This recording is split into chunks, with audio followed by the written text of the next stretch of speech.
Bonjour tout le monde, on se retrouve aujourd'hui pour le déballage de Legacy of You. Et non pas de toi, c'est You, probablement le personnage You.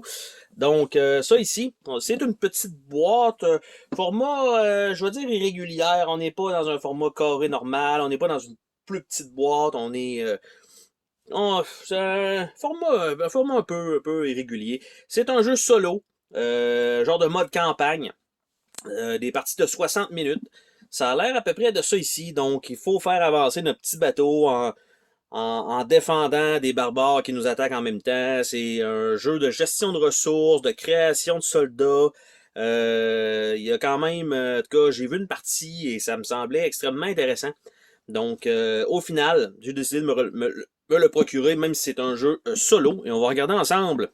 Donc, qu'est-ce qu'on a dans cette boîte-là? C'est une boîte très épaisse, donc très belle qualité pour Renegade Game là-dessus. On a un petit pamphlet Search for Planet X, Adrian Hall. Qu'est-ce qu'on a d'autre en dessous? Donc, les West Kingdom, la série West Kingdom. Nous avons ici, donc, le livre de règles. Donc, l'introduction, comment ça se joue avec le storybook. Comment mettre la campagne en place, parce qu'à chaque fois que vous allez faire une partie, dépendant de la victoire ou de la défaite, il va se passer quelque chose. Vous allez rajouter des cartes dans votre deck. Donc, prendre des actions, comment ça se joue. Et on parle de 15 pages de règles dans un petit format quand même, et c'est bien illustré. Et on a l'iconographie derrière le livret, toujours bien. On a le livre d'histoire ici, malheureusement, qui a été légèrement plié dans le shipping, parce qu'il a glissé ici. Donc ça, c'est un peu dommage. Pour moi, ça va se placer. Et ça va être des numéros, en fait, et l'histoire, tout simplement.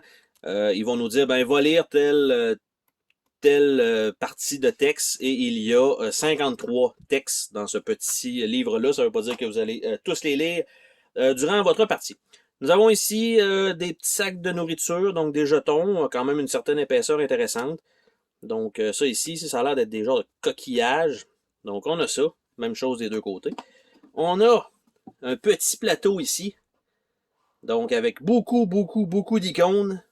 Donc ici, on a probablement l'emplacement de mettre des cartes. On va mettre des cartes en haut. Ici, beaucoup de choses. Bon, si on dépense ça, on va pouvoir faire ça. Si on fait ça, on va pouvoir avoir ça. Donc, il faut évidemment apprendre l'iconographie pour pouvoir jouer correctement.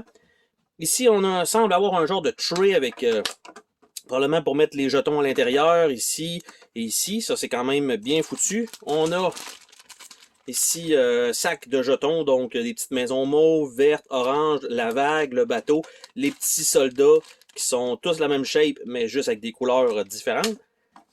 On a ici un tray pour mettre plusieurs cartes, et dans le fond du tray, on est capable de voir, donc, c'est quoi qui va où et comment. Donc ici, ils disent de mettre les maisons, ici, de mettre le bois, l'argile. Donc c'est quand même bien foutu, et c'est l'imprimé, c'est pas un papier, donc qui est dans le fond. Ça, c'est très cool. Donc, ça permet probablement plus rapidement aussi de la mise en place. On met ça sur le côté, puis on va aller piger directement là-dedans. Par la suite, on va regarder, nous, les cartes qu'on a là-dedans. Ça va me permettre aussi de les séparer en même temps. Les cartes ont un fini tissé, ce qui est quand même toujours bon. Et là, j'allais dire, on va faire ça comme ça, mais ça me semble être complètement tout mélangé ensemble. Donc, plutôt pénible à traiter. Donc, il va falloir tout mélanger tout ça parce qu'il y a des trucs d'un bord, un, deux ici. Donc, ça, c'est un peu dommage. Ça va être un petit peu plus long pour préparer le jeu. À moins que ce soit normal, là, que ce soit comme ça, qu'on mélange tout ça, puis qu'on pige les cartes du dessus, puis c'est à peu près ça, mais vite comme ça, parce que ça, je pense que c'est des buts à atteindre. Si on le réussit, on va lire le truc 23. Ça a l'air d'être des personnages que nous, on peut prendre. Ça, je sais pas exactement c'est quoi. Ça, c'est les barbares. Donc, c'est ça. Donc, ça a l'air d'être les cartes qu'on met sur le plateau. La carte 1 à 69, même chose ici. Donc, OK, il y a les cartes des numéros dans le bas. Donc, tout simplement, 1 à 69, ça, c'est probablement le story deck. Ce qui ferait du sens, c'est que c'est les cartes qu'on va ajouter au gameplay. Par la suite, ce qu'on a, c'est ça ici, l'autre deck. Donc, avec ça ici, on a quelques cartes comme ça. On a quelques cartes comme ça. On a quelques cartes comme ça. Et on a une série de cartes blanches qui ont plus l'air d'être nos personnages, donc 0, ce qui fait plus de sens un peu. Donc les artworks sont réutilisés un petit peu comme ça, en double. C'est des choses qui nous permettent soit d'avoir des bonus ou des... en fait, c'est des ressources quelconques, que ce soit des soldats, de la bouffe, des genres de coquillages et tout ça. Donc, on a tout ça. Voilà. Donc, ça comme ça. On a ça ici, qui sont les cartes donc qui vont clairement sur l'eau, sur le plateau. Donc, ça comme ça. Donc, ça doit être, je suppose, ces cartes-là qui vont là. Par la suite, on a ça ici, qui ont l'air d'être exactement pareil. Et de l'autre côté, ben, ils ont juste des numéros. Donc, si on avance dans le jeu, je suppose que ça doit être un peu ça. Je vais juste les mettre ensemble pour que ça se tienne un peu mieux dans l'insert. Et on a ici ce qui semble être les barbares, donc avec les numéros 0. Eux autres, c'est ce qu'ils demandent pour les détruire, donc c'est quand même beaucoup.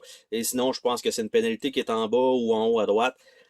Bref, il y a quand même un peu de diversité là-dedans. Ici, c'est juste d'aller chercher les numéros de cartes. Ici, c'est les conditions de victoire-défaite. Si on s'est fait, on est mort par la vague, ou si on est mort par les barbares, vague, barbare, et tout simplement. Sinon, on ne va pas probablement piger là-dedans.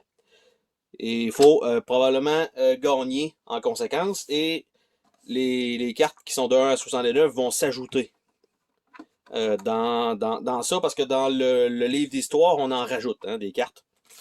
Donc ici, il va falloir classer évidemment les cartes. Il y en a qu'on va enlever aussi du deck. Et éventuellement, on va réussir à gagner parce que notre deck va être beaucoup plus construit donc au fil de la partie. Donc ça comme ça. Et c'était donc le déballage. On va mettre ça comme ça va être un petit peu plus clean comme ça. Et voilà. Donc, le déballage de Legacy of You. Donc, un petit jeu solo qui avait l'air bien sympathique. Sur ça, on se dit à la prochaine pour une autre vidéo. Salut tout le monde!